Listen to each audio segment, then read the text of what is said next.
De retour aux terres de légende, les Dryades sont sur le point de rendre leur dernier souffle. Elles avaient épaté la galerie en remportant la toute première épreuve, mais leur gloire ne fut que de courte durée. Après cette élimination, cette équipe ne sera plus. Mais pour l'heure, voici le confessionnal. Utilise ses pouvoirs de régie fraîchement récupérés pour construire une machine à voyager dans le temps. Je vais redcon l'épisode précédent et personne m'en empêchera. Il y a de la pluie, Dryade. Oui, on s'est pincé, mais il n'y avait pas le petit autocollant du lapin de métro aussi, c'est pas notre faute. C'est la fin des haricots. Ceci est le dernier conseil que je vais organiser auprès de l'équipe verte. Dryade, vous avez eu du mal à décider de quel serait le dernier membre à vous quitter. Si bien que vous avez résolu ça par le gaming. Avec une prestation en direct suivie par plusieurs personnes, on ne peut pas dire que le suspense soit à son comble. Quoi qu'il en soit, je vous laisse voter, pour la dernière fois au nom de cette équipe. Des circonstances ont fait que je me dois de voter contre moi à ce round. Ainsi soit-il, au moins, je n'aurai pas à choisir quelqu'un. Le gaming a parlé, ça fait mal de l'écouter, mais le gaming a toujours raison. Et vive les Dryades! Avec ceci, l'équipe des Dryades touche à son terme. Merci à toutes les Dryades d'avoir existé. Et bravo le gaming! Le gaming a malheureusement tranché. Le gaming en a décidé ainsi, et il est impossible de lui désobéir.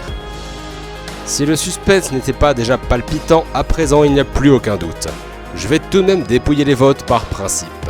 Ellie Deluxe, Ellie Deluxe, Ellie Deluxe, Ellie Deluxe et Ellie Deluxe. Tu l'as accepté depuis déjà quelques temps, mais Ellie Deluxe, c'est avec 5 votes que ton aventure se termine. Les Dryades ont décidé de t'éliminer, et rien ne pourra les en empêcher. Autrefois, Eddie incarnait Marteau, l'un des 2 gagnants de Porte. De toute évidence, il n'est pas allé aussi loin. Le gaming a eu raison de lui, et à présent, il doit s'en aller.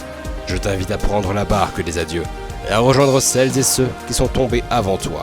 Au revoir Ellie Deluxe, et adieu les Dryades.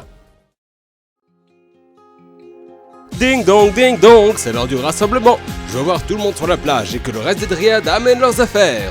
Ça y est, le moment est venu. Absolument. Magic, Orniorti, Soleil et Jamborou, à présent, vous n'appartenez à aucune équipe, mais pas de panique.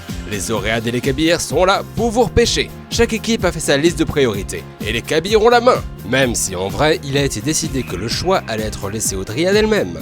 Quelle générosité. Voici donc vos nouvelles équipes. Magic et Ornithorynque Horticulteur, vous êtes à présent des Oréades. Soleil et Jamborou, vous êtes des Kabires. Nous sommes donc de retour à des équipes de 9, mais vous ferez le tour de vos nouvelles chambres plus tard. On m'informe que quelqu'un vient d'arriver sur l'île. Oh, je commence à comprendre pourquoi nous sommes sur la plage. Il s'agit de l'inspection balnéaire. En effet, je vous présente Zefconk et Jérôme. Bonjour, je m'appelle Zefconk. Et moi c'est Jérôme. Nous sommes ici car on a vu l'émission. Un serpac géant a été divisé en plusieurs petits serpacs il y a quelque temps. Nous voulons vérifier que ce ne soit pas surpeuplé et qu'il y ait autant de sable que nécessaire.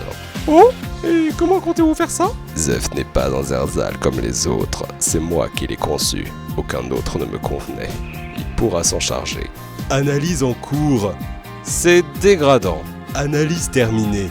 La quantité de sable a beaucoup diminué. Cela devrait pouvoir se régler en introduisant des sableurs. Fort bien, c'est ce à quoi je m'attendais. Vous vouliez une épreuve, non? Alors en voici une. J'ai 18 sableurs avec moi.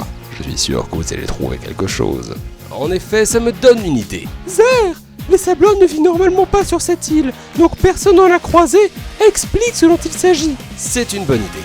Les sableurs sont des espèces de petits nuages gris qui se baladent sur les plages et dorment dans les forêts. Ils se nourrissent de fruits et produisent du sable en retour.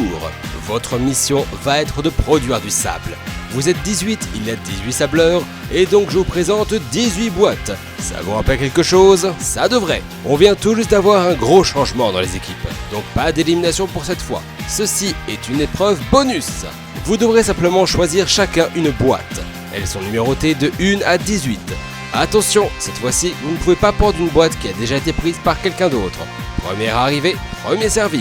Et qu'est-ce qu'il y a dans ces boîtes? Il y a des fruits, mais chaque fruit ne produit pas la même quantité de sable. Considérez que si vous tombez sur une noix de coco, vous marquez 1 point. Si vous avez une mangue, ça vous fait 2 points. Et si vous trouvez un régime de bananes, vous aurez 3 points. Le score de chaque équipe est ensuite additionné, et celle qui a le plus de points aura un avantage lors de la prochaine épreuve. Attention cependant, si vous tombez sur un durian, vous aurez un choix à faire. Soit vous le donnez à votre sableur et marquez 2 points, soit vous renoncez à vos points et le refilez à quelqu'un d'autre. Cette personne ne saura pas de qui il vient, ni quand est-ce qu'il va exploser, et elle n'aura d'autre choix que de le refiler. La personne sur qui il explose perdra ses points. J'espère que tout est assez clair, parce que vous n'avez que quelques jours pour choisir votre boîte. Une fois que tout le monde a choisi, je vous révélerai personnellement seulement s'il s'agit d'un durian ou non.